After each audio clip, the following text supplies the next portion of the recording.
October 19 is International Day Against Breast Cancer, and while breast cancer doesn't occur in men as frequently, there are still some of us who may be at risk. So zooming in now to discuss this, is integrative oncologist, Dr. Andre Williams, my namesake. Welcome to Smile, Doc. Blessings, sir. Thank you so much for the opportunity. Morning, Dr. Andre.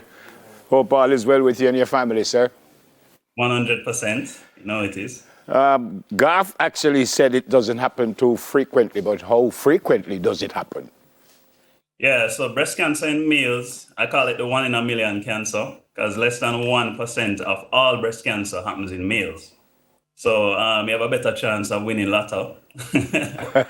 Than getting breast cancer. Yeah. Which is great news. Yeah. Which is great news. But it does happen, though. Yeah. So since 2006, I've been in cancer care, and I've met 3 male breast cancer patients total. Wow. What are some of the risk factors that may increase the likelihood of a man developing breast cancer, Doc? Yeah, so the good news is, good or bad, I don't know, I'll never be anything, is that it's really a disease of older men. I think you meant to say Garth, but it's all right. That's really, we only see it in men older than 50 and generally older than 60 though. So that's one of the main risk factors. As we age, the body kind of starts to have different illnesses. Also overweight and obesity, so never escape again right there. Thank you. And males who have somebody in their family, a close family relative who has breast cancer, that certainly puts you at risk. And then you have some genetic mutations, BRCA1 and 2. We always hear about that around this time of year. That's also pretty important to determine a man's risk. What is BRCA, please? So it's 2 mutations. Angelina Jolie made them famous because if your mother has it, if you're a woman, for example, then it increases your likelihood of having breast cancer. And similarly, if you're a man who knows that one of your relatives has developed breast cancer or has one of the mutations, then your risk is increased. What are some of the warning signs? Because like with women, they're encouraged to, self-check and then do like a mammogram and so on. For men, particularly those at risk, like what are some warning signs? Yeah, so as men, we don't usually have large breasts. So really and truly, it's when you start to notice a couple of changes with the breast itself. First of all, we have to determine men do have breasts. All right, so let's get that out of the way. All right, so if you notice a lump or a swelling in the chest area, if you want to call it that, changes in the skin over the breast, nipple discharge is a rare feature, but it does happen. In the 3 men that I've seen over the past 16 years, all of them came with the same thing, a lump in the breast. They're not sure why.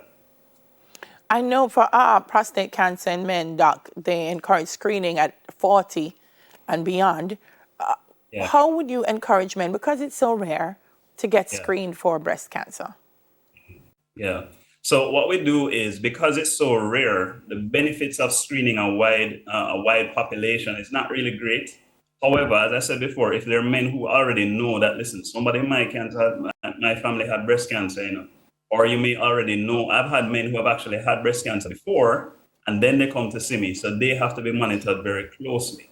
So the key is, if you know that you're at a higher risk, then you need to start checking yourself regularly and probably even get a doctor to check you regularly as well. You mentioned some risk factors, Doc, in terms of age and so on, but can your lifestyle influence it? Can your diets and so on? Yeah, so the whole thing about cancer is always very controversial, but generally speaking, diet and lifestyle factors play a role in almost every cancer. And breast cancer in males is no exception. So I generally recommend diet and lifestyle changes in general for all patients with cancer. So male breast cancer is just another one to add to the list. Yep. Forgive my ignorance, Dr. Andre, but if you test for, say, prostate cancer, and you don't have prostate cancer, but you have another kind of cancer, that can show up? So ask the question again. No, in other words, can you be testing for another type of cancer, and that cancer, that test is negative, or, well, I shouldn't say negative, but you don't have prostate, but something else show up. So can it show up that you do have cancer, but just not the cancer that you did test for? Well, it depends. I think depending on how thorough the screening investigation is, Okay. or whatever is done, then you could coincidentally say, geez, I realized that I had a lump here. So a thorough doctor will always check a patient head to toe. And yes, you could find something new while looking for something else. But the test itself could show that up, or when I say the test, like the prostate cancer test itself, or just an overall test could find something wrong? Yeah. So I think the overall test. Okay. So but listen, for example, most Jamaican men, we don't go doctor unless we have to. Right. So when I finally get a gentleman to come into my office, I screen him from head to toe. Yeah, man. Yeah. Everything. Yeah. You understand? Yeah, man. What's your approach in treating cancer patients at Teshuva Wellness, Doc? Yeah. So Teshuva is the name of my company. It's Hebrew and it means to return to your best self. So my approach is that I believe the body was built by God and it was built to be able to heal itself. So when you come across something like a dis-ease, that's the way I call it, not disease, dis-ease, it simply means the body has come across a block that it's not able to compensate for. And whenever that happens, we need to figure out why the body is not able to compensate for that block. Sometimes it could be a physical block, never asking a good question. Sometimes it could be also an emotional block, so emotional stress, spiritual drama. Usually in my patients, I find that it's all three. And so my approach to treating all diseases, including cancer, is the same. We try and evaluate in that unique individual, what is it that caused the body to respond in this way? It can be nutritional, it can be exposure to harmful chemicals, it can be just stress. Yeah. Women, most women who have breast cancer, you remove the breast. What happens with a man when you find that he has breast cancer? What do you do? So usually we start by removing the lump. Right? So the lump itself, and then depending on what is found, when the lump is removed and tested, then there may be an indication for further treatment, the usual chemotherapy and so on. So it really depends on what happens when the lump is removed. Yeah. How are those three male breast cancer patients that you've seen since '06? How are they now? Yeah, so, actually they're all doing well. Oh, brilliant. Brilliant. Yeah. Are they going to share their story? So I'll have to sit down and go through all the different. It's gonna take some time, but I think in general, I think as a population, Jamaicans are afraid of the word cancer. I'm not. I've seen so many patients in my own office and beyond successfully heal from cancer. That's the word I use. We heal, and so I'm not afraid of it. My patients aren't, and I think it's about time that Jamaicans start taking this thing seriously. Yeah.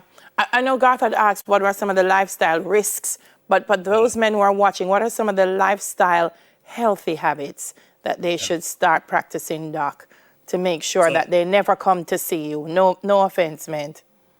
No, man, 100%. I understand what you're saying. So, I'm a big believer in that. I believe Jamaica has the best chance in the world of having a low cancer incident. We really should have the lowest cancer risk and incident in our population in the world, because almost every superfood and medicinal herb that is being studied in MD Anderson and Johns Hopkins and those places, all of them are growing right here in Jamaica, or if you walk down to the market, they're right there. So the first thing is we need to start going back to our natural foods, not to say that natural foods alone will cure cancer or prevent cancer, but it is a foundation upon which we need to build. We need to stop eating so many processed foods and go back to the foods that give us the good nutrients, your breadfruit, your sorrel, your cassava, your soursop, all of these things, turmeric, ginger. You'd be surprised when I go overseas how many of them are being studied in big research trials. Yeah. Listen, thanks a lot, Doc, for joining us this morning. That's oncologist Dr. Andre Williams. And right after this, we tackle cybercrime with Deputy Superintendent Warren Williams. Thanks, Doc. Stay safe.